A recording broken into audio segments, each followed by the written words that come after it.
This podcast is sponsored by nobody. Hey dudes, welcome to Splat from the Past, the only 80s themed horror sci-fi show where things can get totally radical. Now today, I am going to be doing something I normally don't do, and it's not by choice, it's just a twist of fate at times.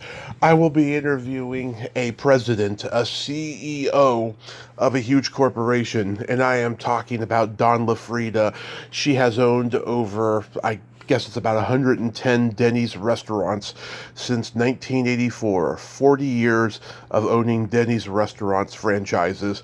And we're going to talk today about that. And she's promoting a documentary called Show Her the Money, which talks about strong women becoming entrepreneurs in their lives and so forth. And a great deal of it is about, Dawn herself and her journey through the last 40 plus years of being associated with Denny's. And I can't wait. I love Denny's. It's one of my favorite restaurants in the world. And it's going to be a great conversation today. And how I connected with Dawn, it is really crazy. So back in 2022, I wanted to get Sharon Gless on the show to talk about, her book and her career and so forth. And I couldn't make the connection. And one night I'm listening to a podcast, and the host says at the end of the interview, shout out to Dawn LaFreeda for helping connect us. And Sharon said, yes, that's my best friend and all of that stuff. So I DM'd Dawn. She didn't know me from Adam, and she connected me with Sharon, and it's one of the great gifts of my life because I am such a Cagney and Lacey fan that it was really special to me to interview Sharon, and I thank Dawn for it. And now I'm going to return the favor for her and give her a great interview about her life and journey and the documentary Show Her the Money, and I cannot wait. So yeah, here is my interview with Dawn LaFreeda.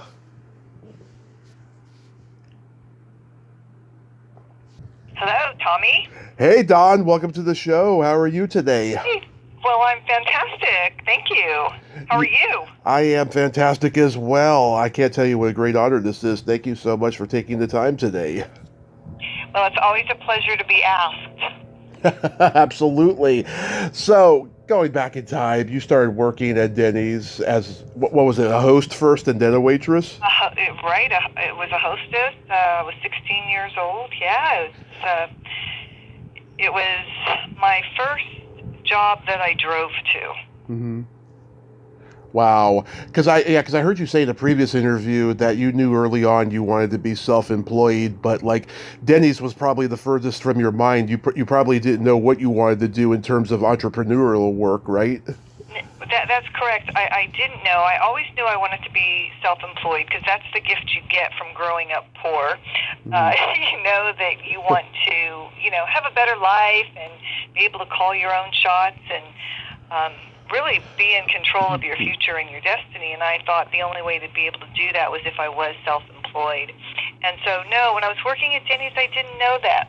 But since I always knew it in the back of my mind, whenever I saw the slightest opportunity, I thought, well, this must be my chance.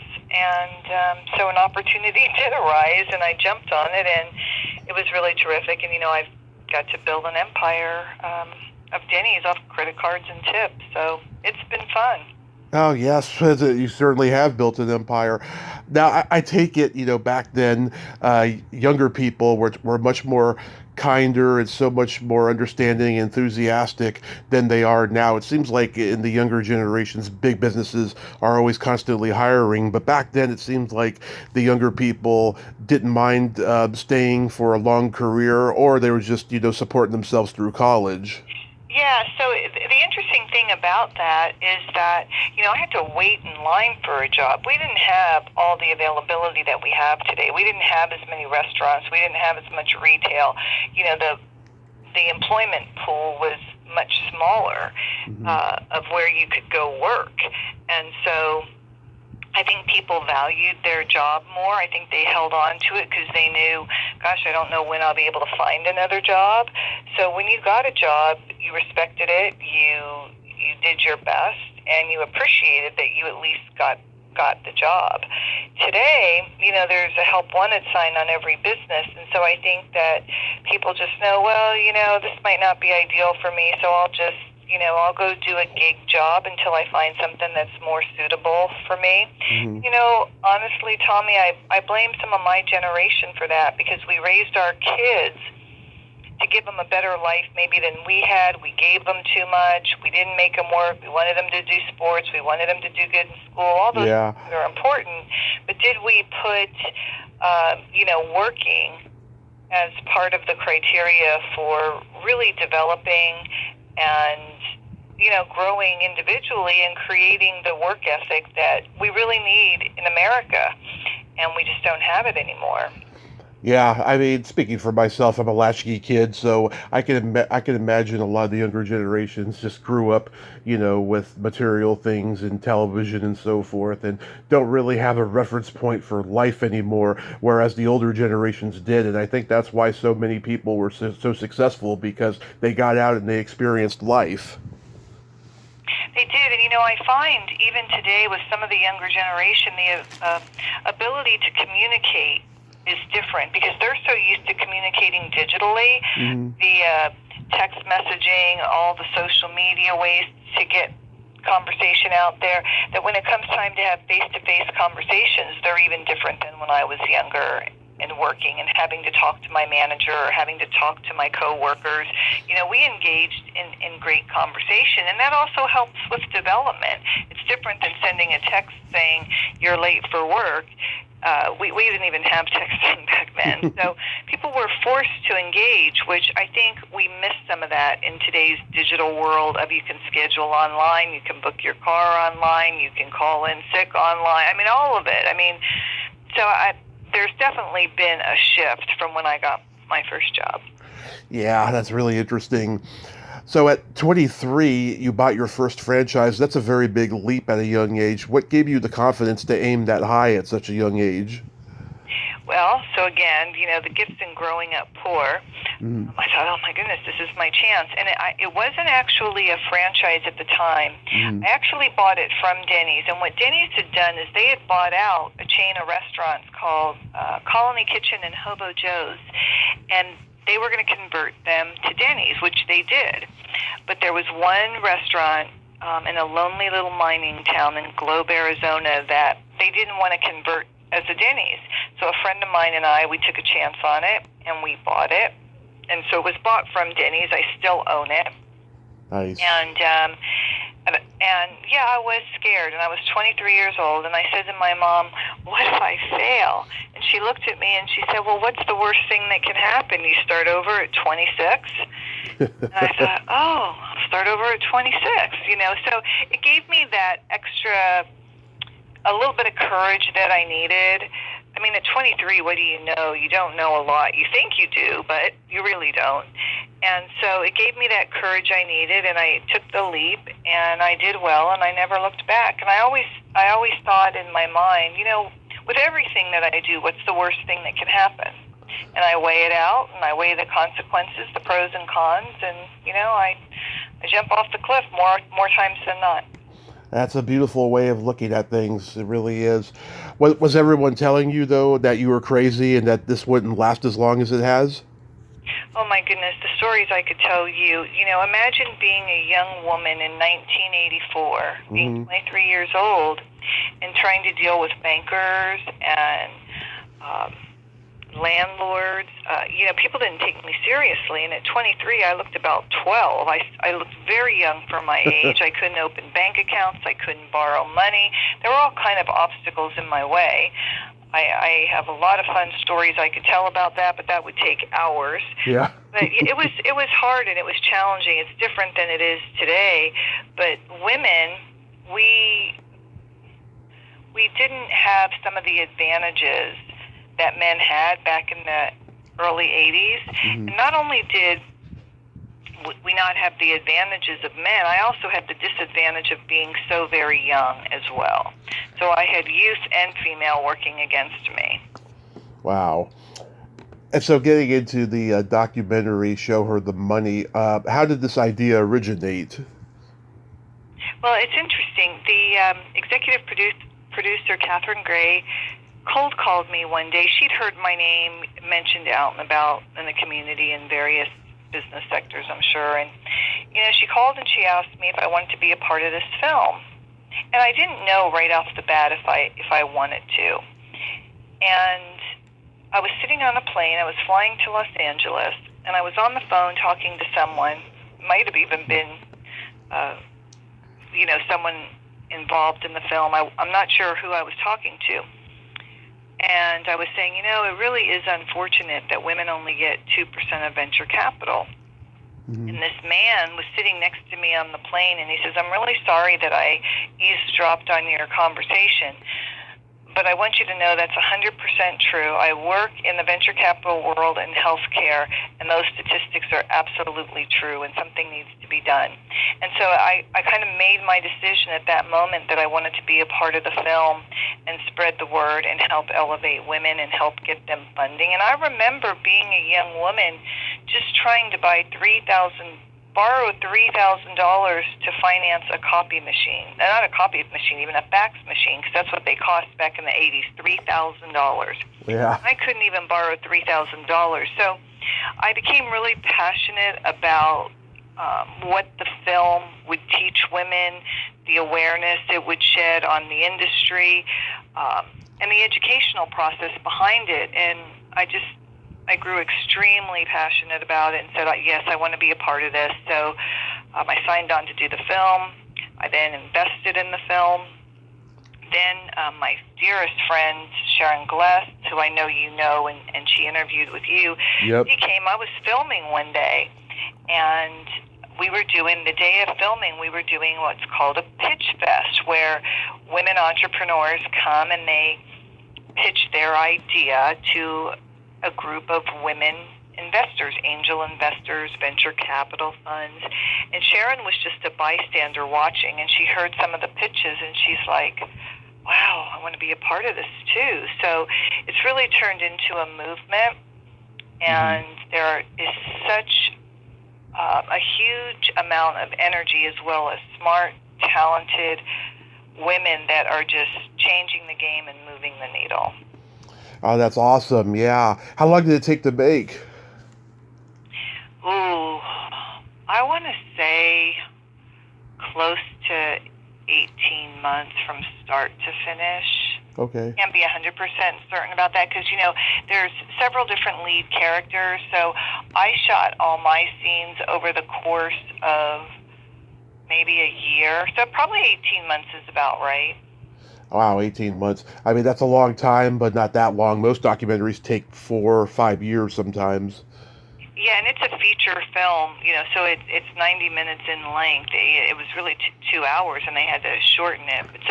And we shot in other countries like India, and we shot in Canada. So I think they did a remarkable job in the time that they had to film it.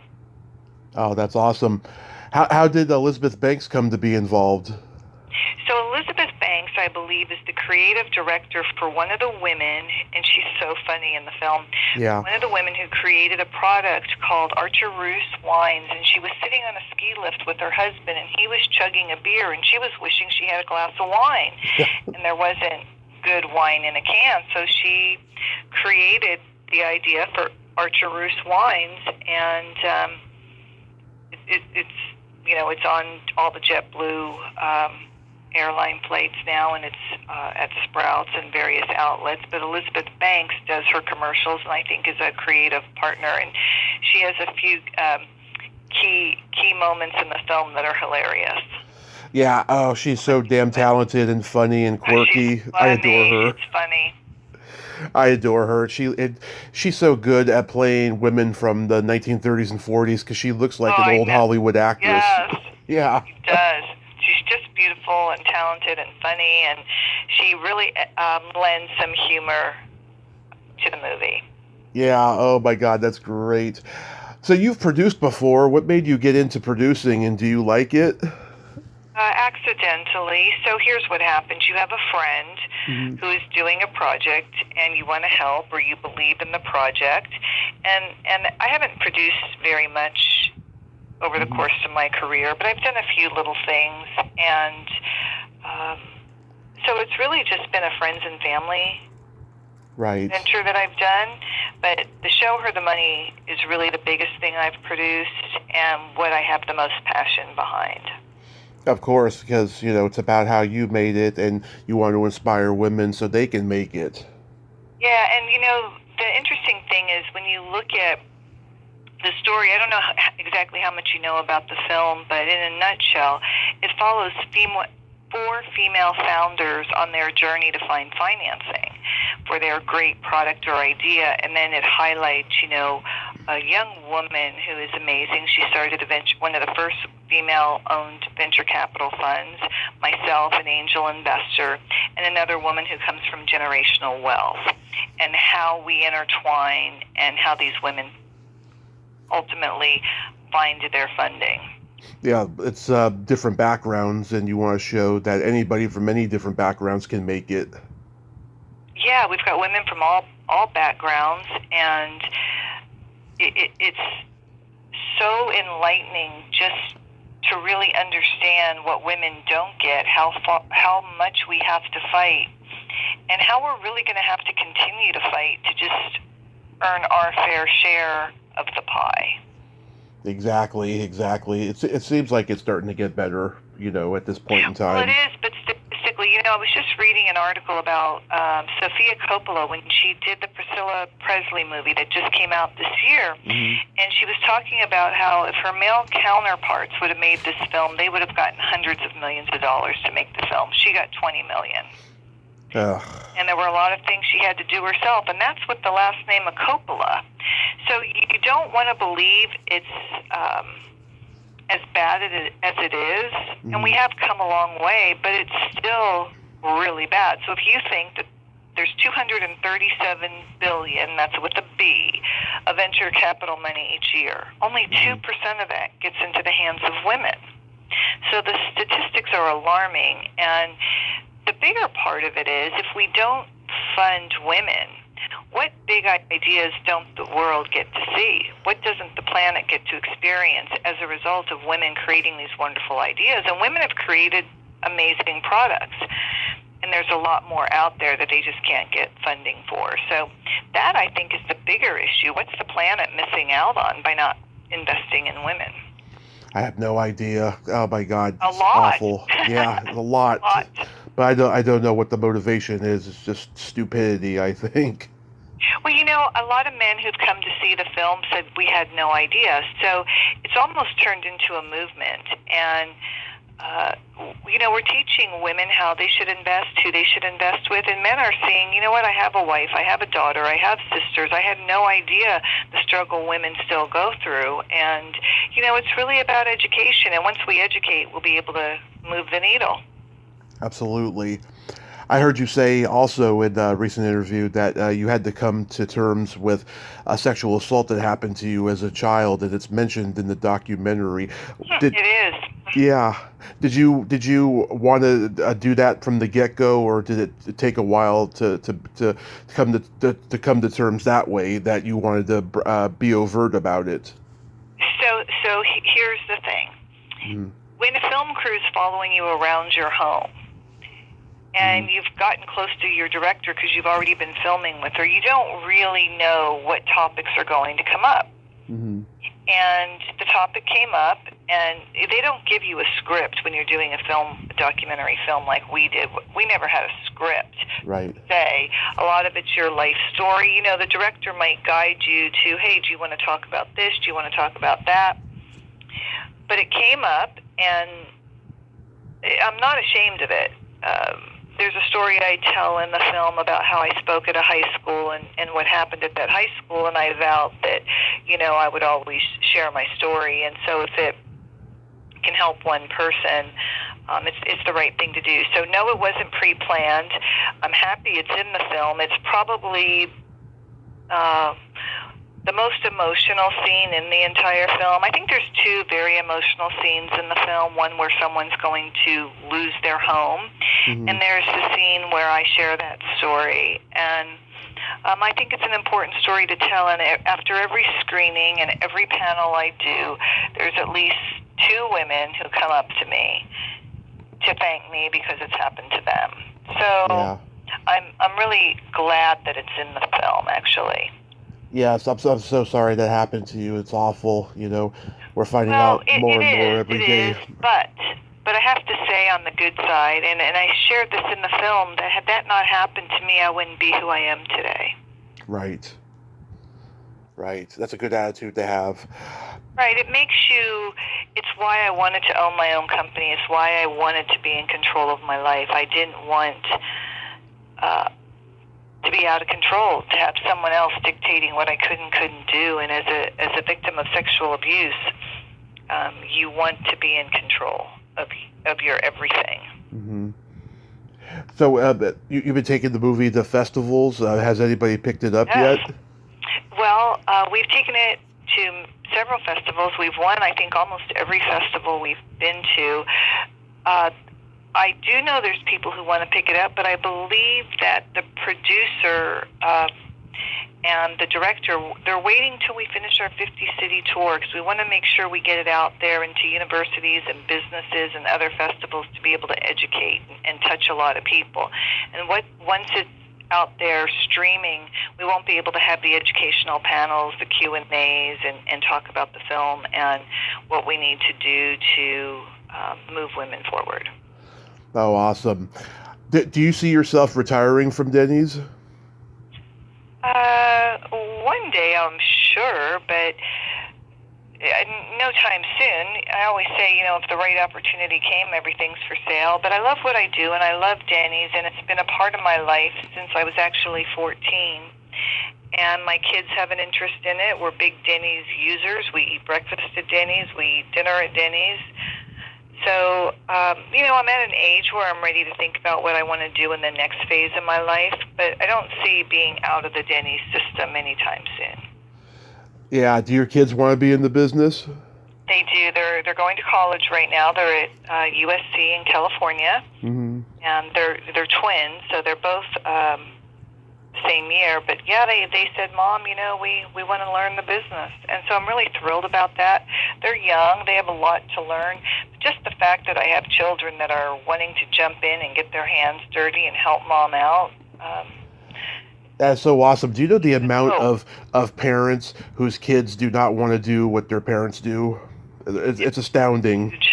I know, it's huge. And my kids, well, I had a situation where my niece, it was her plan. She was going to come and work for me and take over the business, and it just didn't work out. She was growing up in Southern California, and it just wasn't her calling, which was great. But my sons looked at that and they thought, well, maybe it's our calling, and so they actually approached me, and they're both on board with it. So that's really wonderful, and it gives me opportunities as I get older as to, do I want to keep it, do I want to sell it, and we own some of the real estate where the restaurants sit, so there's a lot of opportunities for the boys to get engaged with Yeah. Oh, that's so cool. So what's your favorite Denny's meal? Well, I tend to gravitate towards the same things all the time. I have my favorites, and I love the Build Your Own Grand Slam because you can create any combination plate that you want. So there's certain things I like, and the Build Your Own Grand Slam fulfills that. But a couple of favorites are also that I like are the Superbird and the Moons Over My Hammy. And I love the bourbon chicken skillet. So those are my favorites. Now, my sons are all day the lumberjack slam because of the sheer amount of food and meat they get to eat. I love the lumberjack slam. It's the best breakfast ever. Forget the McDonald's big breakfast. It's all about the lumberjack slam as far as I'm concerned. I used to get it a lot. Amazing, right? Yeah, I used to get it a lot because everything was in there. And I love Build Your Own Burger. I'm a simple guy. I just get cheese, mushrooms, and barbecue sauce. And before my diabetes came, I loved a nice slice of cheesecake with blueberries. Yum. Well, it's funny because the boys, they've loved the lumberjack since they were young, and they would eat so much I'd have to cut them off. They'd get sick. They would they couldn't stop themselves from eating it. Yeah, I know. Want to eat all the food on the plate, and I had to explain to them, you don't have to eat it all. And one son, he'd eat it all. He'd eat too much, but it's still their favorite after all these years. Yeah, I could do that when I was 19, 20 years old. I couldn't do it now, obviously, but I hear you. back then, yeah. Yeah, I spent my early years going to Denny's like once in a while. We had a restaurant, I'm sure you remember it. It was called Lions. Uh-huh. We loved Lions. We had it in our neighborhood and we used to go there a lot, but when it closed down, we started going to Denny's a lot more. And I used to work at a bar that was in distance to a Denny's, and I would go at 2:30 a.m. before my bus came an hour later and stuff. So Denny's has always been a part of my life. What part of the country do you live in? The Bay Area. Oh, okay. I owned a Denny's up that way for many years in Novato. Okay. Well, I'm happy the Lions closed down. I Yeah. didn't say it, but it took you to Denny's. It's a good moment. I only wish Lions was around because I loved their apple pie with cinnamon sauce. It was really, really good when I was Well, a we kid. have an apple crisp on the Denny's menu that's pretty addicting. As a matter of fact, it's so addicting that when I go to the restaurant, I can't not have it. So I have to Yeah. tell them, just make me a kid-sized portion because I'll lick the plate clean. So if you give me the adult, I'll just have more calories than I need. But try the apple crisp at Denny's. It's pretty incredible. Me and my mom will definitely share one since I can't eat the whole thing. What's your favorite movie of all time? Okay, everybody asks me this, and it is my favorite movie of all time. Is A Star Is Born. I actually love all the versions of it. Oh, good. My Streisand version is, of course, my very favorite version, but I think it's my go-to movie. And I have a few others that I really like. There's lots of wonderful movies out there. I love a good romantic comedy. I could watch Pretty Woman over and over. I could watch Jerry Maguire over and over. But Obviously. favorite movie, Star Is Born, because I love the music. Yeah. I think Lady Gaga did a great job in the remake, and I think it took a Lady Gaga to top the Streisand version or to even make you want to go see it. So, Star Is Born, that's where it's at for me. Yeah, I love the James Mason version, and when I I interviewed, love that one too. yeah, I interviewed his grandson a couple of years ago, who looks just like him, by the way, and we were talking a little in depth about it. How about movie star crushes? Oh, yeah. So I'll give you a fun fact here. You'll probably figure it out. Okay. So my son, one of my sons is named Cruz. That tells you anything. It's spelled Cruise. And I was never going to tell him, but his grandmother let the cat out of the bag, that I had a big crush on Tom Cruise. And so his name is actually Robert Cruz, and we call him Cruz, and he loves his name. And, it was the escalator scene in Rain Man with Dustin Hoffman, and I'm like, I'm in love. And, so it's been Tom Cruise for me. And, now, I've kind of outgrown that crush. Yeah. I'll admit to a little bit of Brad Pitt, and I'm not going to lie, I also have a Rob Lowe kind of thing. So those would be my top three. Any girl crushes? Oh, that's really tough for me. I don't usually get girl crushes. Let me think here. There was one I was thinking of. So I always liked Cindy Crawford. I thought she was beautiful. I like Jennifer Beals. Oh, yes. Yeah, she's like a great beauty, and I love her. And I think there's one other that I'm trying to think. Gosh, I'm really terrible in the girl crush department, and everybody asks me this question. Charlize Theron would be one. Yeah. Oh my God. Jennifer Beals, her first movie was My Bodyguard, and her and Joan Cusack are both nerdy girls in that movie. Even as a nerdy girl, she was gorgeous, I'll tell you. Oh, she's still beautiful. I mean, she is just stunningly gorgeous woman. I've never met her, but I sure wouldn't mind meeting her. Absolutely. Quite lovely. How about top 3 desert island music albums? Oh, I don't know. See, I'm a Barry Manilow girl through and through. Love it. So I am full on Fanilow. and that's how I gravitate. Desert music. I don't know. Tell me yours. Maybe it'll spark my memory to think of one of mine. I love the Doors' first album, Van Halen's first album, and the Go-Go's first album, and I'll tell you why. They all represent Los Angeles music in 3 different eras in a nutshell. That's pretty good. Okay. Ooh. So I love music based on where I was at the time in my life and what the memories it brings. So definitely Fleetwood Mac Rumors would have to be somewhere there. Yeah. Go-Go's is a good one. Go-Go's is a good one. I'd have to go there with you. And, even Elton John's first album, I can't even think of the name of it. I was young, but it was groundbreaking for me, and it marked a time in my life when I was growing up and felt like I was growing up. Well, the first album was called Elton John, and it had Your Song and Border Song on it. Yeah. And I still love Your Song. It's one of my favorites of all time. I love music. I remember I did an interview recently for the film in Palm Springs for K-Gay Radio, and it's a national radio, but we were interviewing for it in Palm Springs, and they knew I was a Barry Manilow fan. And when I went in there, they had Copacabana. We did a sing-along. It was so fun. Love it.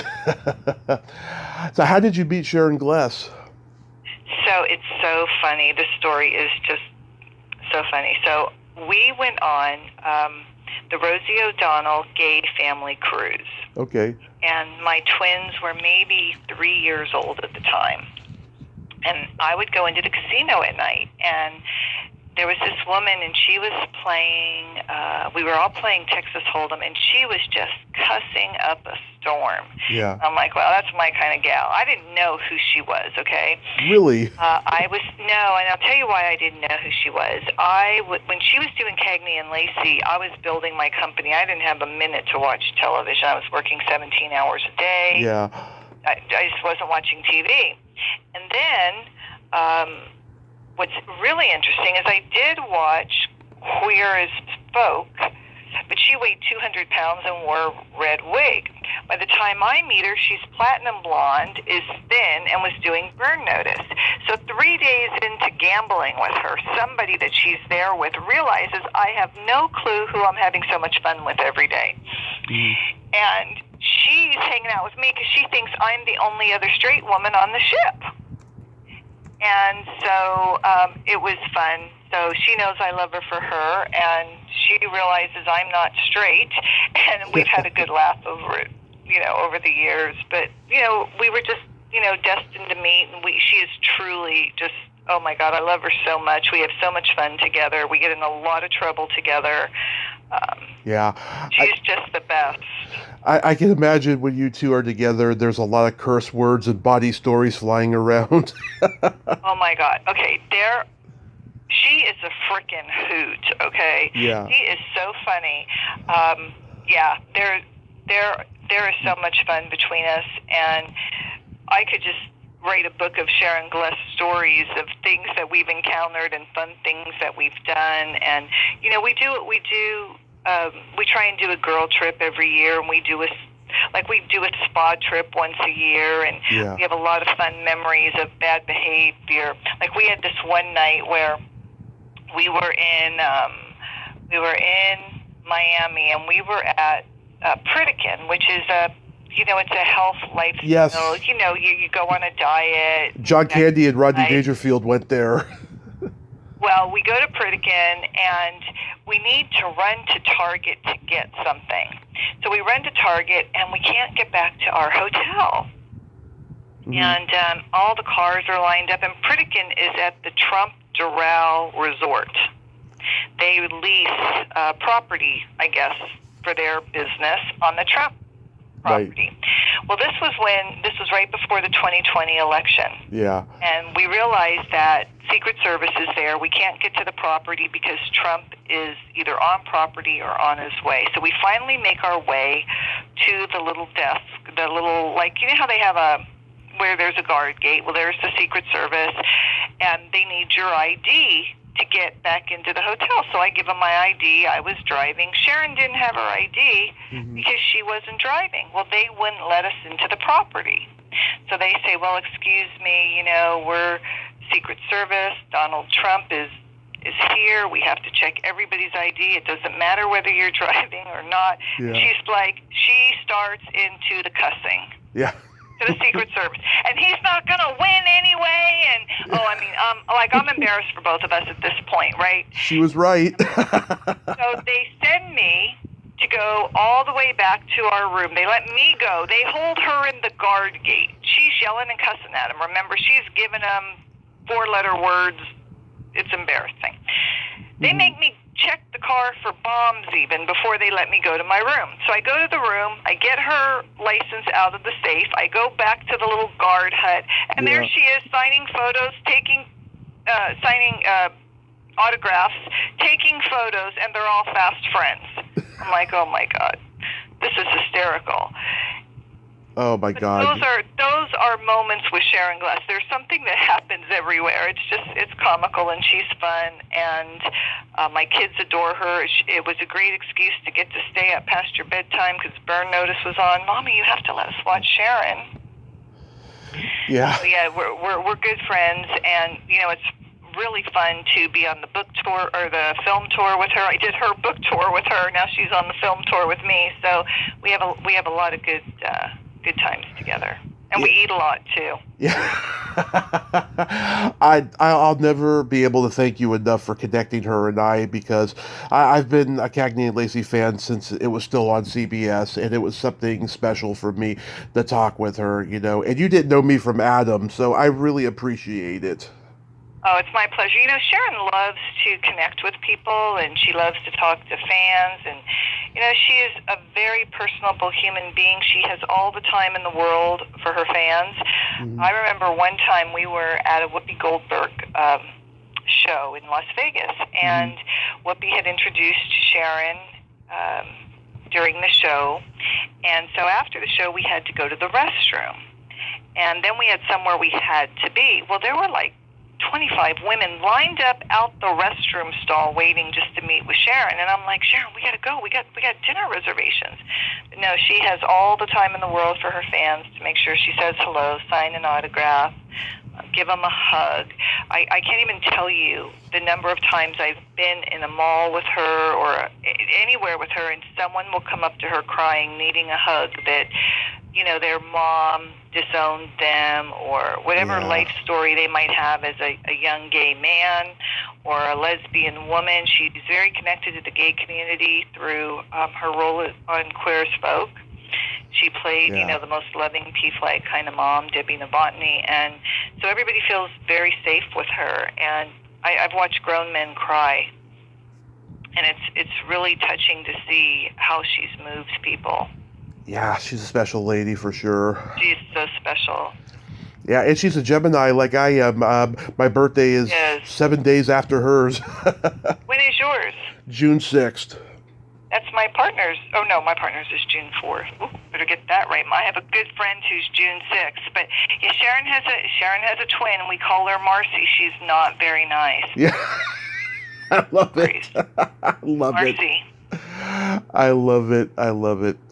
My evil twin is Body Tommy, because I can be really body. That's funny. Yeah, when you get a Gemini, you definitely get a couple of at least 2 personalities. I'm convinced there might be more. Yeah, I think so too.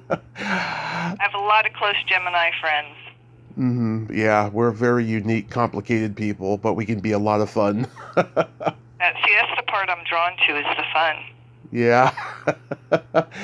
Now it's time to play my secret silly game. This is a series of silly slumber party questions. It's no win or lose, it's just pure fun. And Okay. how the game works is I ask you the question, you answer it, then you ask me that exact same question, and I answer it. And feel free to comment on the answers because they might be funny. Okay. Dawn, are you ticklish? I am. Nice. Are you ticklish, Tommy? Oh, yes. But if you tickle me without warning, I might hit you in the groin. Ooh, where's your most ticklish spot? Let's see. My soles of my feet are ticklish. Under my shoulder blades, around my belly button. Ooh, I Yeah. like that. Yeah, please. Now I know if I ever see you, where to reach for. Yeah, you could be my Pillsbury Doughboy poker. Is your belly button an innie or an outie? It's an innie. Is your belly button an innie or an outie? It is also an innie. What color are your toenails painted? My toenails are painted fireball. Mm-hmm. That's the color of them, and they're quite pretty, actually. What color are your toenails painted?